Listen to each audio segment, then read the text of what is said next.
اب چونکہ supreme court کے اوپر یہ سارا معاملہ ڈپینڈنٹ ہو گیا تو ساتھ ہی عمران خان صاحب جو ہیں وہ ان کا بھی آج ایک تقریب سے خطاب کرتے ہوئے اسٹیٹمنٹ آ گیا ہے. انہوں نے کہا کہ جی ہمارا جو اب اگلا لانگ مارچ ہے وہ سپریم کورٹ کے اس فیصلے سے مشروط ہوگا. یعنی کہ ہم نے آپ سے پہلے بھی عرض کیا تھا کہ وہ اب اگلا جو ہے وہ اپنا لانگ مارچ جن کا انہوں نے کہا تھا کہ میں 6 دن کے بعد کروں گا. اب تو خیر کافی دن ہو گئے ہیں, لیکن اس کے بعد وہ اب لانگ مارچ سے لگتا ہے ایسے کہ خان صاحب کو جان شان اپنے چھڑانے کے چکر میں ہے, تو وہ انہوں نے ایک ایسی بات کر دی ہے کہ اس کے بعد وہ کہہ دیں گے جی میں نے تو کیا دیا تھا سپریم کورٹ کا جیسا حکم ہوگا ویسا کریں گے. تو ان رپورٹس جو میں نے آپ کو ابھی پڑھ کے سنائی ہیں ان کی روشنی میں تو کچھ ایسا ممکن نہیں لگتا کہ وہ مستقبل قریب میں کوئی اپنا لانگ مارچ کر سکیں. پھر ساتھ ہی انہوں نے چونکہ پچھلے دنوں نے بہت زیادہ تنقید کی اور نیوٹرلز کو نشانہ بنایا تنقید کا اور سارا کچھ کرتے رہے اور پھر وہ بار بار مداخلت کرنے کا کہتے رہے, تو آج انہوں نے جو ایک جگہ پہ تقریب سے خطاب کیا اس میں نے 2 بڑے امپورٹنٹ پوائنٹ اٹھائے. اور انہوں نے کہا کہ ایک تو انہوں نے یہ کہا کہ جناب چوروں کو آئندہ الیکشن جتوانے کی تیاریوں نے, یعنی کہ انہوں نے اعتراف کر لیا کہ اگلا الیکشن وہ لوز کرنے جا رہے ہیں اور پہلے سے ایک انہوں نے ماحول بنانا شروع کر دیا کہ جی میں اگلا الیکشن آ رہا ہوں کیونکہ جو ہے وہ ان کو باقاعدہ الیکشن جتوایا جائے گا. اب یہ ان کی گفتگو سے ایسا لگتا ہے اس میں ہمارا تو اب کوئی قصور نہیں ہے. البتہ انہوں نے ایک اور بھی بات کہی کہ جی پہلے نمبر پہ دشمن یہ چاہتا ہے کہ پاکستان میں پاکستان تحریک انصاف کمزور ہو اور دوسرے نمبر پہ یہ چاہتا ہے کہ فوج کمزور ہو. یعنی کہ انہوں نے پاکستان تحریک انصاف کو زیادہ ترجیح پہ رکھا ہے فوج کے حوالے سے, اور ساتھ ہی فوج کو بھی پورا پارا انہوں نے مبینہ طور پہ کرنے کی کوشش کی کیونکہ گزشتہ کچھ عرصے سے کافی زیادہ وہ سخت زبان استعمال کرتے فوج کے حوالے سے, ریاستی اداروں کے حوالے سے. تو یہ ایک انہوں نے آج اور اسٹیٹمنٹ دیا ہے. ابھی ہم بات کرتے ہیں شیخ رشید احمد صاحب کی.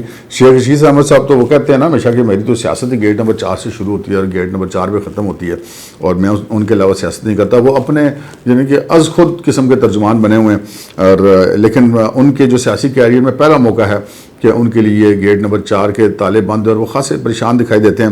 اور وہ پھر جب ان کے پاس اور کوئی آپشن نہیں تھا تو پھر وہ مجبوراً یہ کہتے رہے جی میں تو عمران خان کے ساتھ کھڑا ہوں, میں تو پی ٹی آئی کے ساتھ کھڑا ہوں. پارٹی ان کی الگ ہے اور وہ خود وہ عوامی مسلم لیگ کے رہنما اور وہ پی ٹی آئی کی جو کور کمیٹی ہے اس کے اجلاس میں شریک ہوتے ہیں. اب یہ ایک بات مجھے نہیں سمجھ آئے گی پی ٹی آئی والے کسی اور پارٹی کے بندے کو کیسے اپنی اجلاس میں بلکہ کور کمیٹی کے اجلاس میں بلا لیتے. لیکن شیخ رشید احمد صاحب نے جناب اب وہ دوبارہ ان کو معاملات سمجھ آ گئے ہیں کہ پی ٹی آئی کے پاس شاید اب معاملات ٹھیک نہیں ہیں اور ان کا مستقبل وہاں پر غیر محفوظ ہو گیا. تو انہوں نے واپسی کی کوششیں شروع کر دی اور کچھ اس قسم کے بیانات دینے شروع کر دیے جس سے ان کے لیے دوبارہ سیاست کے اندر سپیس پیدا ہو.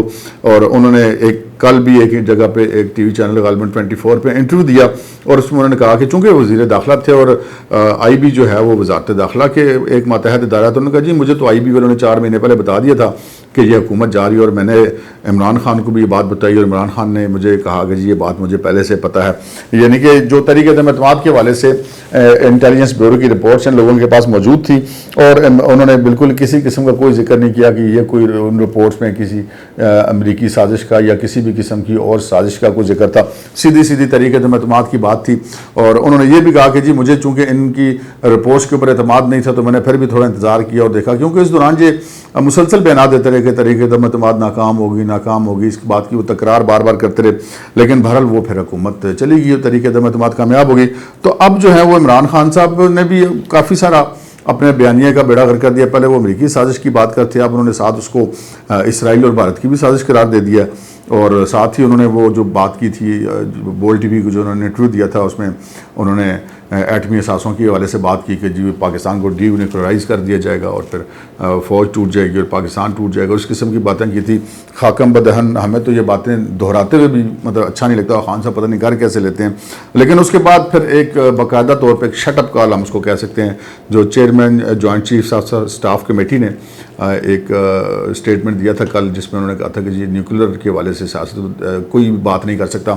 یہ جو ہے خالصتاً جو اختیار ہے نیشنل کمانڈ اتھارٹی کا اور ہمیں پتہ ہے کہ ہم نے اپنا کام کیسے کرنا ہے. تو اس معاملے میں کسی کو غیر ضروری تبصرے سے گریز کرنا چاہیے. تو اس کے بعد پھر یہ جناب معاملہ تھوڑا سا ٹھنڈا ہوا اور آج پھر خان صاحب نے جو ہے وہ پی ٹی آئی کو پہلے نمبر پہ رکھا کہ جو دشمن اس کو کمزور دیکھنا چاہتا ہے. ساتھ انہوں نے پاک فوج کا بھی وہ لگا دیا. اچھا پاک فوج کے حوالے سے بات آ گئی تو جناب 2 روز سے راولپنڈی میں فارمیشن کمانڈرز کی جو ہے کانفرنس جاری ہے. فارمیشن کمانڈرز کا فورم جو ہے وہ کور کمانڈر کی کانفرنس کے نسبت زیادہ بڑا ہوتا ہے, کیونکہ کور کمانڈر کانفرنس میں کور کمانڈرز ہوتے ہیں اور پرنسپل سٹاف آفیسرز ہوتے ہیں, جبکہ اس میں جو فارمیشن کمانڈرز کی کانفرنس ہوتی ہے اس میں کور کمانڈرز بھی ہوتے ہیں, پرنسپل سٹاف آفیسرز بھی ہوتے ہیں اور فارمیشن کمانڈرز بھی ہوتے ہیں, جس میں تقریباً میجر جنرل رینک تک کے بھی تمام افسران اس میں شامل ہوتے ہیں. تو یہ ایک زیادہ بڑا فورم سمجھا جاتا ہے. اب چونکہ پاکستان کی جو اقتصادی صورتحال ہے اس پہ جہاں باقی سارے پاکستانی متفکر ہیں تو یقیناً پاک فوج اور جیسا ایک ریاستی ادارہ بھی متفکر ہے. تو اطلاعات یہ ہیں کہ جناب 5 جو معاشی ماہرین ہیں, معیشت کے ماہرین ہیں, ان کو وہاں پر بلوا کر ان سے باری باری بریفنگ لی گئی ہے. اس میں حفیظ پاشا صاحب شامل ہیں, ڈاکٹر اشفاق شامل ہیں, سلمان شاہ شامل ہیں, ڈاکٹر کیسر بنگالی شامل ہیں اور ڈاکٹر وقار مسعود شامل ہیں. ان تمام لوگوں نے وہاں پر جا کے بریفنگ دی ہے اور اپنی جو ان کی ایکسپرٹیز ہیں ان کے حوالے سے اپنی رائے بھی وہاں پر دی ہے. اب یہ اطلاعات اب تک ملی ہیں. کچھ پریشان کن خبریں تو ہم نے آپ کے ساتھ شیئر کی, کچھ اچھی خبریں بھی آپ کے ساتھ شیئر کر لیتے ہیں کہ ورلڈ بینک نے $25 کروڑ کی جو ایک امدادی رقم تھی وہ پاکستان کو دے دی ہے, اور $2.5 ارب کی جو چائنا کی طرف سے لون بھی اب ملنے کے امکانات پیدا ہو گئے ہیں, اور جو $1 ارب IMF نے دیا تھا وہ بھی اب وہ دے رہے ہیں, اور ساتھ انہوں نے حکومت نے ریکویسٹ کیا کہ $2 ارب ان کو IMF اور دے. تو یہ جناب ساری صورتحال ہے. اب امید یہ کی جا رہی ہے کہ جو جولائی کا مہینہ ہے اس کے بعد سے شاید پاکستان کی اقتصادی صورتحال بہتر ہونی شروع ہو, تو پھر شاید جو پاکستان کے جو عوام ہیں وہ تھوڑا سا سکھ کا سانس لے سکیں, کیونکہ ابھی تک بڑھتی ہوئی مہنگائی, ڈالر کی بڑھتی ہوئی قیمت, بجلی اور فیول کے پرائسز کی وجہ سے ہر پاکستانی جو ہے وہ شدید پریشانی کا شکار ہے. اب تک کے لیے اتنا ہی, اجازت دیجیے. اللہ حافظ.